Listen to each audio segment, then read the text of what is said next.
So like with many things in life, I'm often late to actually, committing to doing something. And in this case, it's actually doing a video on this game because I'm really enjoying this game.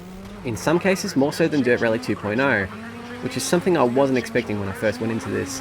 But something about the off-road physics in this game is just really well done, and the sense of speed in particular is actually far superior, I'd say, because in Dirt Rally, you know your car's going quick, but it doesn't feel like it.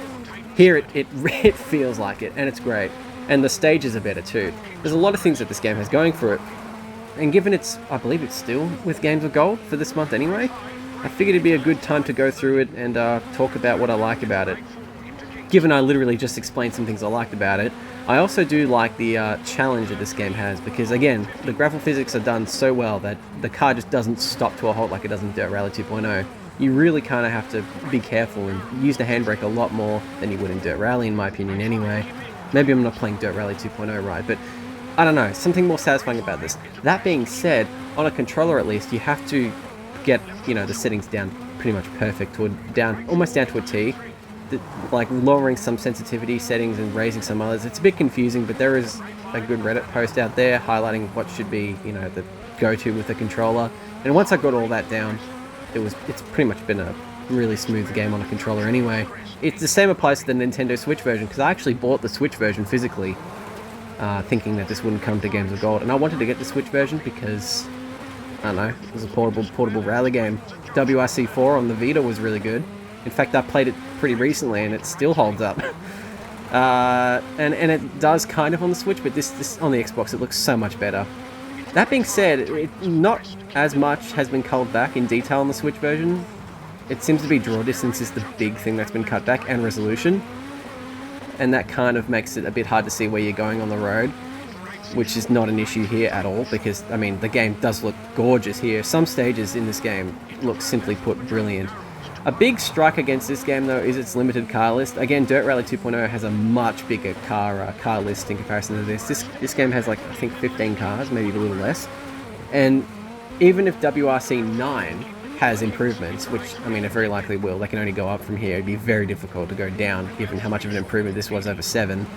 Citroën pulled out of the World Rally Championship because, they basically just admitted that their driver that they wanted to keep on, left, and they were like, oh, got no good drivers, or something like that. Basically just insulted their drivers, basically, because their star driver, quote-unquote, left. I think he left for Toyota? I don't know. I don't follow rally that strongly. I love rallying, but it's difficult to follow just because it's not televised down here in Australia. And the last time I remember it being on TV was on SBS. Back in like 2008, I remember seeing the Citroën C4, and the C4 at that period, I'm pretty sure it still was. But also like the Suzuki SX4 and all that going at it, and that was interesting. But sadly since then it's only been harder to get into rally, in terms of TV anyway. But the games have been great, as I said before. But anyway, yeah, so back to the point is that there'll be less cars in WRC 9 most likely, unless they ramp it up with the classics or WRC 2 cars, or like even straight up just bringing the R5 cars over, like more of them. Because they're doing it by the official cars, so there's the official entrants have like Citroën, Skoda, Volkswagen, Ford. There might be one more there on Hyundai. Yeah, there's one Hyundai. So there's those, but they could bring in, like, if Toyota's one comes out, they could bring in Toyota. They could bring in the Mitsubishi that some privateer team did. There's a few more they could bring in, and that would spice up the cars a little bit, especially since R5 cars are really fun to drive. Like, this one is the Polo, and this car is brilliant to drive. It's fun. The Skoda is more rounded off, but I don't know. Going into the main WRC cars, I feel like my favourite one of the lot is probably the Toyota Yaris. I think it looks the best too. The car detail in this game is great. So, as I've said before, I'll say it again, I can't stop looking at the detail and the grass and everything. It just looks so good. But the Yaris is probably my favourite. It feels the most balanced of everything. Like, it feels quick, handling's pretty good, you get a good feel for how everything should go, and it just feels right. The Hyundai, I don't know, it's been a little while since I last played this game admittedly, but the Hyundai I do recall feeling a little oversteery at points. Citroën was just fine, I guess, and the Ford was fine too, but this just felt a little better. No wonder why it won the championship. Did it win the championship? I think they did. I think they, with the Oat, I don't know how to pronounce his name. He's Estonian. Estonia has a very weird language. As much as I love that country, they have a very weird language.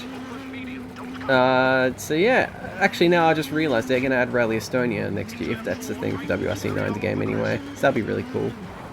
The thing I love about the stages, and this is that they kind of encourage you to they actually very much encourage you to learn them, because there are, like, again, as I hit that rock before, there were some very subtle hazards you got to look out for to get the perfect line and all that. You don't get that nearly as much in Dirt Rally 2.0. The stages are quite risky, that's for sure, but you don't have like little rock bits pointing out and just random bits here and there like you do in here. It makes it just that little bit more tense, especially again coupled with the sense of speed. So I guess I should actually just finally get to the point of, should you look at this game. If it's still free on Xbox Live Games with Gold, which I believe it is, hope it is, I'd say yeah, definitely give it a shot if you're a racing fan, especially if you're an off-road racing fan, rally in particular, because it's obviously a rally game. Otherwise, I'm not sure. Again, this is definitely a game for, you know, racing fans, so it's difficult to really recommend for anyone else. If it was like Gran Turismo Sport, like hell, I could probably even recommend Gran Turismo Sport to new people, just people who are unfamiliar with racing games, because it's Gran Turismo. Gran Turismo is just a great series for beginners to get into with car games, because the license mode is so good with that sort of thing. It's one of the best ways to get you into the basics of the game. Now sure, the sport mode, that's a different story. But for the base game itself, like, you know, the championship, the single player stuff, you get a good idea. Like my cousin is into Gran Turismo Sport, and he's the only one I know who's into Gran Turismo Sport other than myself, anyway, and that I know anyway, which is nice. So yeah, this game definitely isn't for people who are looking for a new game. TLDR. Well, sorry, starting for, like, you know, a new game in the series, in any racing series for that matter. Go to Gran Turismo or Forza for that. This is for those who are looking for a bit more out of their rallying or whatever, like me, because there'll be periods where I won't really play many rally games, but then I do, and then I can't stop playing them, and I go, oh, okay, now I remember why I love rallying so much. So yeah. It's been a couple of weeks since I last did a video, so sorry this is, again, a little bit inconsistent all over the place. I can't really, you know, do these consistently and deliver a consistent video. It's difficult for me to really not stuff up some things when I don't do them for weeks on end. But yeah, that's basically the end of this video. If you've gotten to this point in the video, thank you for watching. Hope you enjoyed it. Like and subscribe or whatever, and yeah, see you in the next video. See you later.